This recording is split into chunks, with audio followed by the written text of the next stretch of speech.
If you're way down here, you reduce prices, you're actually going to reduce your revenue. So there's some optimal point that you want to be at. And if you're in business, I'm pretty sure you're not going to derive your own demand curve. You'll just know these things. But it's the idea behind it that's important. It's people's responsiveness to changes in price. Okay? So we need to know where on the curve we are. We also need to know the type of good we're talking about.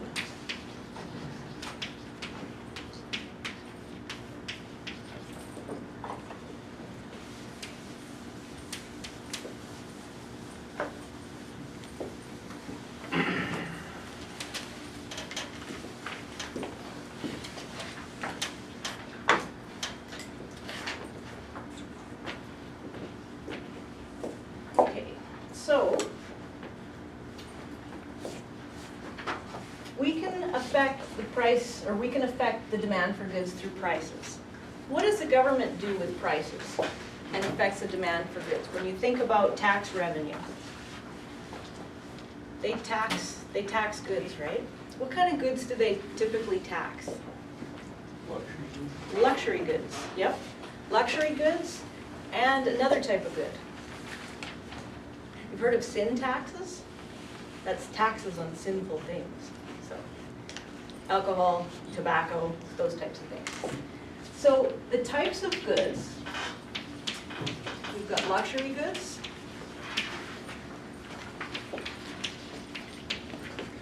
versus, staples. Which one do you think people would be more responsive to changes in price for? Luxury goods or staples? Luxury goods. So this one is typically more elastic. That's because if you change the price of, I don't know, a Learjet, you might hold off a little bit. If you change the price of a loaf of bread, for example, well, you can have the loaf of bread for a couple of reasons. One's a staple, one's a luxury good. The other thing is the proportion of income spent. If it's a higher proportion of a good that you spend your income on, that means you're going to be more responsive to changes in price. Okay? Say you go to buy a house. The percentage of your income is like 500% or something, compared to a lowly loaf of bread. The percentage of your income you spend on food or smaller items is very low.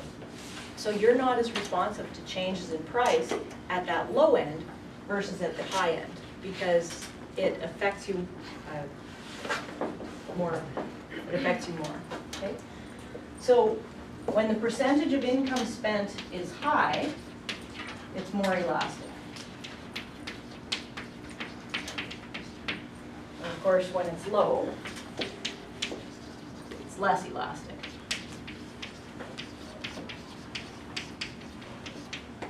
And the same for staples, less elastic.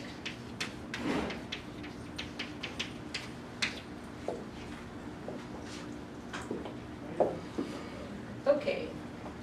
What's another factor that affects the elasticity of a good?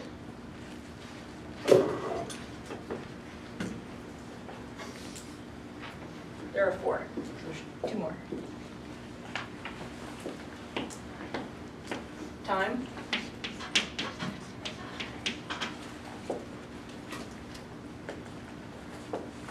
How would time affect the elasticity of choice? Prices. And think of the farmer's market. When, how much do prices fluctuate for products on the day of the farmer's market? You start in the morning, the price is a certain amount, and people respond to that price. As the day wears on, fewer customers around, the price is more flexible, and the producer will lower the price to get rid of the product. Okay? We could also think of it in terms of supply. What would the supply curve look like on the day of the farmer's market? Say you have beets. gonna look like this, right? You load the beets into your truck, and you take them to the market, and that's the number of beets you have. You have a fixed supply. So it's very inelastic. You can't change that quantity because you don't have any way to change it. I suppose you could call somebody, tell them to bring more beets. If you think about a week out, so this would be the day. A week out, what flexibility do you have to change the quantity supplied? You could harvest more, right? So you have some flexibility. So the supply curve over a period of a week might be a little bit flatter. Oops, geez. There's a supply curve. So this is 1 week. What could you do in the very long run? Let's say next year, 2 years from now. Farmers market's really going good for you in your beef business. What's the supply curve going to look like? Probably can be quite flat, right? Why does it get flatter? Why is there less fluctuation in the price and more fluctuation in quantity?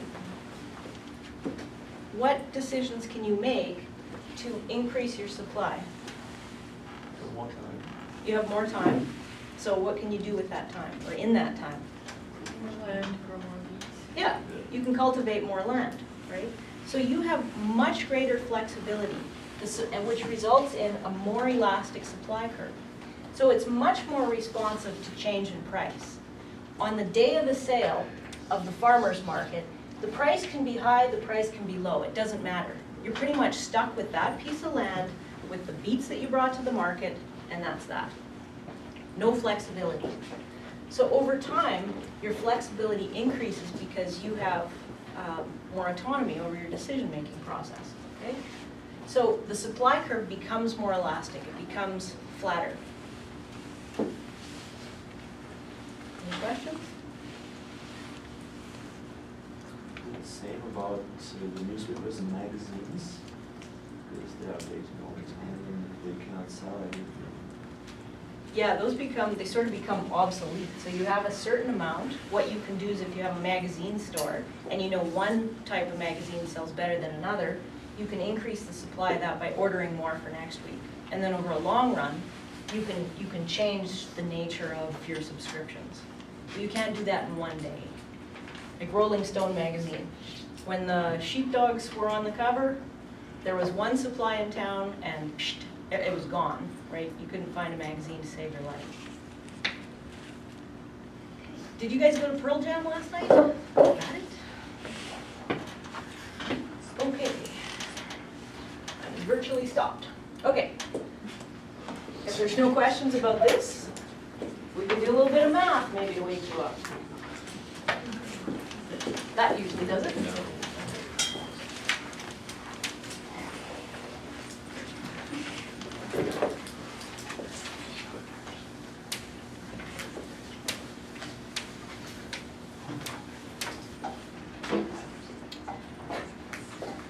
Okay, I have some examples of elasticity, and I made them.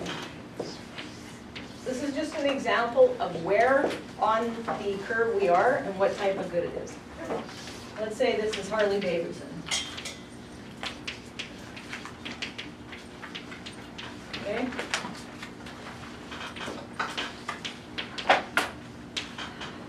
$60,000, one machine, 2 machines, they'll give you a deal, $40,000.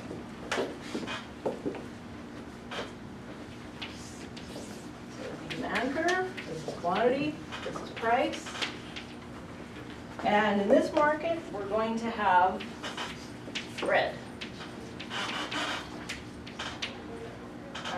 Price is $2.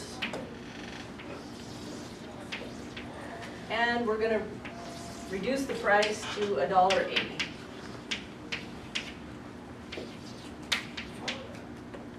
And what on earth did I do here?